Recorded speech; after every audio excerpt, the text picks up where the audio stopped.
Hey guys, Brian with Cajun Cardboard coming at you from the great state of Louisiana with another episode of Hot and Cold. We're back to Michael Jordan. We're back to PSA 10's. And we're going to look at 4 or 5 of the coldest, and then we're going to look at 4 or 5 of the hottest. We're going to end on the hottest, so we end on a good note and some positivity, and you can take that throughout the rest of your week. You're probably, if I had to guess, going to watch this on Thursday. That would be 8, 9, 10, 11, May 11th. I'm filming this on May 7th, and so these numbers are subject to change. You may watch it 2 weeks from now, so of course the numbers are subject to change. I can't make evergreen contact every time, but hopefully you guys get a little something out of these videos. We get to look at 6, 7, 8, 9, 10 different Jordan cards. Today's episode is going to be PSA 10's, and so let's not waste any more time. Let's get cranking. For those of you who don't know how this works, we're just going to look at the hottest cards over the last 90 days. We're going to look at the coldest cards out of the last 90 days in reverse order. So let me get you started with the minuses, with the red numbers, right? And we're going to start with this card. It's a card that everybody should be familiar with. I have been picking up a lot of 1991 Skybox PSA 8s lately. I wanted to go ahead and knock that out for my little PSA 8 Michael Jordan collection. And so this is one of the cards that I did need to pick up. Of course, Skybox is about as nostalgic as it gets. I think that's the word finals in the background. Great moments from the NBA Finals. Magic versus Michael when Michael took the torch out of Magic's hands. Of course, Magic, I think, was wearing LA gear back then. He must have sold out and was wearing LA gear instead of Converse. But here's a picture of those two guys matched up. This is the card we're talking about first, card number 333. Remember, there's 8 different Jordan cards in 1991 Skybox, including the one I just showed you, this Magic versus Michael. Over the last 3 months, this card's down 40%. Again, it's a little bit misleading. As you can see, the card sold for $100, the highest it has sold for in the last 90 days as the starting point, and then the most recent sale is actually $59, so it looks a lot worse than it is. It's not really down 40%. It's really more like from 60 to 59, which is almost negligible. If we look at the last 6 months, believe it or not, card's actually up, and it's like legitimately up because the card was selling down here in the 40 to 50 range. Card got all the way up to 59, 52, 60, 57. This is a $60 card. Look, there's no way around it. That's about what the card's worth. There's 2,539 of them out there. We know Skybox printed the hell out of these cards. Next on our list, not quite a little bit worse performing over the last 90 days, is going to be our Metal Shredders over the last 3 months. This Metal Shredders card right here that you see on your screen in PSA 10, which I'm a proud owner of. Of course, I own the first one and I own this one. This is card number 241 of the 1996 Metal set. Remember, before Metal Universe, this card had a high starting point as well of 380. Came all the way down to 229, 225, 228, whatever, something like that. So it looks a lot worse than it is because of this starting point. If we look at it over the last 6 months, just like the Magic versus Michael, the card's actually up. Okay, so it was a $200 card, dipped into the 170s, went back to 280, dipped again into 157, and since then it's risen all the way up to about a consistent 228, 225, 227. So the card's actually up over the last 6 months, but it's finding itself on our cold list because of this ridiculous starting point where somebody paid $380 for the card. Next on the list, I hope that wasn't me, it might have been. Next on our list is the Upper Deck Records collection, and this one you need to put an asterisk on, and I want you guys to pay attention on this one.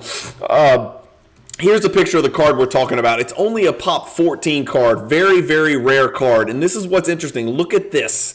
Card ladder data, card ladder headlines. I remember getting this. I got this 2 days ago. The 1997 Upper Deck. I've got it over here on your screen. Whoops, that was not what I meant to do. The 1997 Upper Deck Michael Jordan Records Collection PSA 10. Yes, that's the card we're talking about. Notched a record high ever. Highest ever sold price 5 days ago, 6, 7, 8, 10 days ago. What is that? April 26th. So that's about 11 days ago, something like that. $10,800. The highest before that was $9,300 on 2022. It's up 16%. It's up $1,500 from the last sale from January 30th, 2022 to $10,800 just a few weeks ago. That's the card, right? So here's the $10,800 sale. And so you're wondering, well, what the hell happened between just in the last few weeks? Well, here's what happened. This is where you got to be real careful when you're looking at data, right? So this is the sale, $5,500. Yes, $5,500, as in almost half on April 28th. 2 days after it set an all-time high. So when we go to view all sales, we pull it up. Here's the sale. It was by a seller from Shelbyville, Kentucky. Shout out the Bluegrass State. That's where I'm from, the great city of Louisville, Kentucky. No Limit Air 23 1985 has a 2 rating. Listed the card for $6,000. Somebody had the balls to offer $5,500 instead of just clicking buy it now, and they took $5,500. Either this is one of the greatest steals of all time. By the way, there's a Britney Spears rookie card right there. Either this is one of the greatest steals of all time where somebody picked up a records collection, Pop 14 for half price, or it's bullshit and it's a scam and it's not going to be paid, or it's not going to be a legitimate sale. Something's going on here. You can look at the original listing to see if it's original or real or not. If we go look at it, there it is. Here's the original listing right here. Again, remember, a 2 feedback.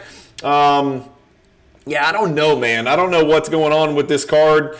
I mean, it's got in here free shipping and handling with signature confirmation, USA bidders only. Michael Jordan Records Collection, PSA 10, low pop 12. I think it's actually 14.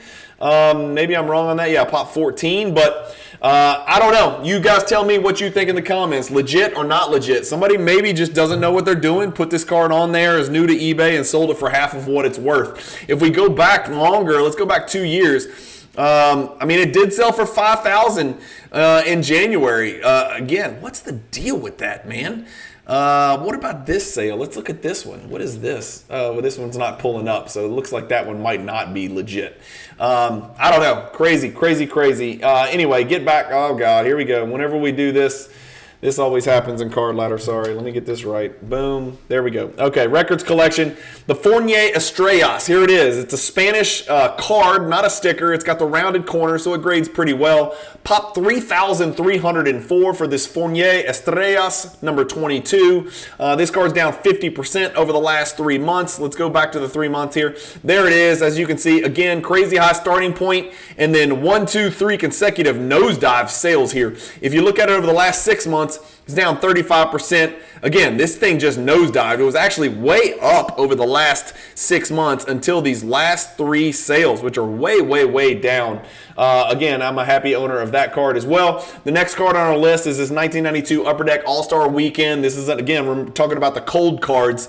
Good looking card, great looking photo, right? 1992 Upper Deck, card number 15, All-Star Weekend, pop 20. Not a crazy rare card, but pretty tough gem rate. 4.8% for PSA 10 is pretty damn tough.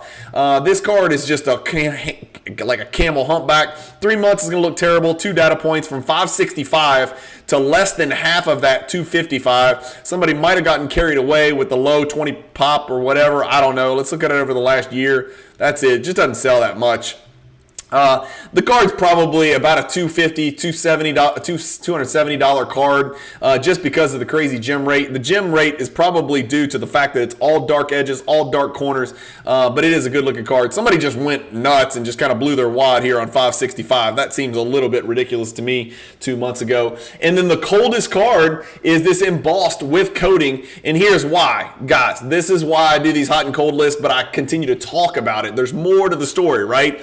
Here it is. 97 Finest embossed card number 287 PSA 10. This is without coating the way God intended. The card's a pop 82. It's a 50% gem rate, 60% gem rate with Beckett. So not a rare card at all. Probably just not very many have been graded for whatever reason. But if we hit, that's the 2 year, sorry. But if we look at 3 months, it's going to look terrible because we're starting from somebody who paid $500 for the card. But if we go back 6 months, card's actually up. It's up 21% because this is where the card kind of belongs. Mid 100s, pushing 200 maybe.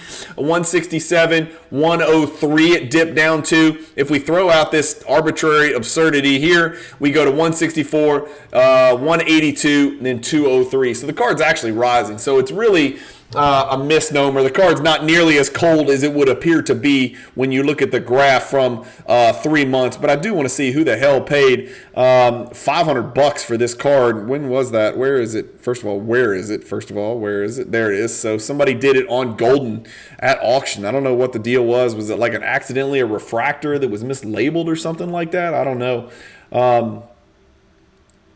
Yeah, I don't know what the hell is going on with that. Anyway, somebody let us know if you know what's going on. But my guess is this is not the coldest card in America over the last 90 days. It's just some screw up where somebody paid $500 for a card that's actually on the way up over the last 6 months. All right, let's go back to the cards. I did it again, didn't I? Yep, I did it again. All right, so let's go back to the hot cards. Here we go. 3 months change, the hottest cards. Let's go down here about 5 deep. And guess what? It's famous nicknames. We've seen this card on this hot and cold list before. That's the card. Great insert. Not the rarest, toughest pack odd inserts at all, but a really cool insert set. That famous nicknames, really cool insert set. They got Alonzo Mourning and some other guys in there. But 1,688 have been graded. About 1 out of 8 grades. PSA 10, about a 12.8% gem rate. Again, not the rarest card ever, but popped 216. Over the last 3 months, it jumped from $616 to $1,000. If we look at 6 months, it's not a fluke here, right? We're talking 565, 528, 627. Then it goes on a little run here, not a little run, a big run, 480, 500, 550, 616. All of that's sustainable and believable, but this jump from 616 to 999 is not believable. I'm sorry. I don't care what anybody says. If we view all sales, it just doesn't jump that much. It jumped all the way up here on an eBay sale. Why does it keep doing this? This is pissing me off. Card Ladder needs to figure out a way to go look at view all sales without losing your place in line here. Anyway, I think that's more arbitrary, but even with that, the card's still up. 616 is a pretty good price. If we look at it over the last 2 years, did it ever get to 1,000? It got to 1,000 once ever, and that was, of course, in June of Crazy Bubble year. Now it's trying to bark its way back up there, but this is what the graph looks like. It took its dip, and it looks like it's making a little run, notwithstanding that absurd anomaly of $1,000 last sale. The big finish. This is a card that I say looks like strawberry Yoo-hoo or like a strawberry Nestle's strawberry milk. Just a good looking card, a Valentine's Day card. It looks like Jordan's heart's exploding with light rays coming out of it. I've talked about this card before. It's 1996 Hoops, number 176. It's a subset card. It's not an insert card. It's a subset card. Pop 214, gem rate of 30%, so not tough and possible to grade. Here's what the card's done over the last 3 months and why it finds itself on our hot list. That is sustainable. I'd probably eliminate the 175 from your radar, but 72 is too cheap for a card that looks that good. 76, 112, 99, 91, 120, 120, 90, 120, 117, anomaly, 111, 120. So the card looks like to be a steady 120, and that's about par for the course. Like your average junk wax era, early into mid 90s Jordan cards usually fall somewhere between $75 to $120. This is at the high end because I think it's just a really good looking card. Am I wrong? You guys tell me. I know it's hoops. I know it's cheap. I know it's junk wax, but you guys tell me. Good looking card in my opinion. Next on our list of hottest cards, and we've got 3 left, is the 1996 Bowman's Best base number 80. Good looking action photo with Jordan yamming it with his right hand. I like the yellow and the red. It's just a little different. It's a little unique. It's, a little tough on the eyes, but it's a pretty cool looking card. That's what the card's done over the last 3 months, running from $94, a low of $94. $93 was the lowest actually, and it got back to that in March. But then it's run, despite the fact that this card's actually sold $30 cheaper than the last sale. The sale on April 7th is $160, which is 68.46% up from where it was under $100 just 3 months ago. Let's look at 6 months because we always like to see a bigger picture. Up 44% over 6 months, so that's not a fluke, man. This card's up for sure to around the $150, $160 mark. Sort of a chromium feel to these Bowman's Best cards. The 2002 Topps Chrome PSA 9 should not be in here because it's a PSA 9. And then the hottest card is a Round Ball Royalty base, not the refractor. No coating the way God intended. Here it is. You're looking at the card. Beautiful looking card. Really cool. Got that medieval feel to the card. Popped 75. Sold for $800 last sale. It's a 50% gem rate with no coating on there. So durable card. A tank of a card. Sells for $800 on March 19th. That's still 2 months ago. But look at this chart. Over the last 6 months, this is sustainable and substantiated. 276, 420, dips to 384, back up to 425, and then a huge jump to 800. I'd take this with a grain of salt. We're going to go view all sales to see if this is legit or not. It was on eBay. Just 3 weeks from a $425 sale, it jumps to an $800 sale. That doesn't seem right to me. There it is, 5788. That's a lot of sales. Let's look at the original listing and see if this guy was a legitimate seller.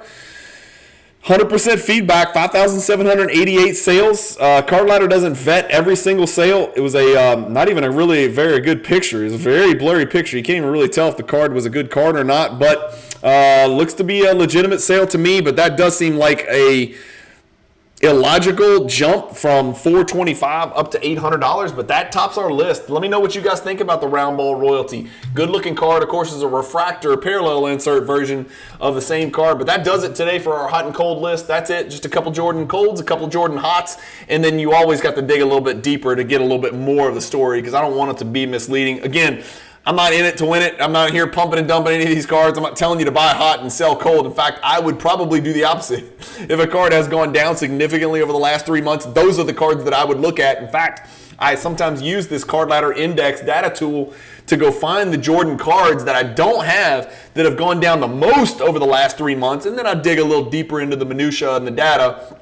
But if I could pick up a card that's down 60, 70, 80, 100% over the last 3 months, I like to strike when the iron's hot or when the iron's cold. I don't know, that doesn't make a lot of sense, but you get my drift. I like to buy cards that have dipped in the last 90 days, not cards that have run up 50, 60, 70, 80% sometimes. So don't get caught up in that FOMO. Buy the card that you want. Buy the card that you love. Buy the card you want to add to your collection. But it doesn't hurt, even if you're just a collector, even if you're holding these for Cajun Eternity, copyright Cajun Cardboard. Buy them at the right price. Buy them when you can get them when they're on the downtick, not when they're on the huge upswing. And that's why I like to do these videos, because sometimes it sheds some light on cards that are out there for the taking. As always, thanks you guys for watching Hot and Cold. I do these from time to time. It's not all Jordan. I've done a Kobe, I've done a Booker, I've done a Jokic, I've done a couple of other guys. I think I did a LeBron, maybe. If I didn't, I need to do one.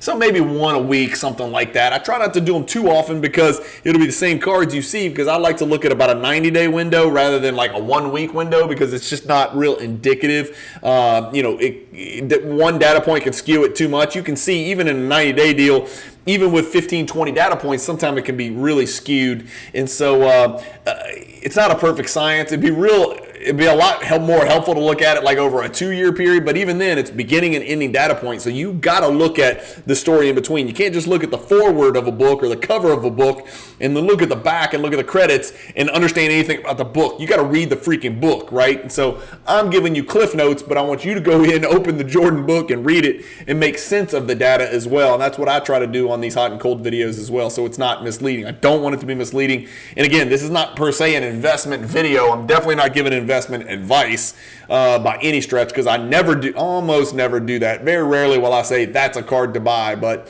usually I tell you what I'm buying and let you figure it out from there. Anyway, thank you guys for watching another episode of Hot and Cold. Keep collecting, stay positive in the hobby, and peace.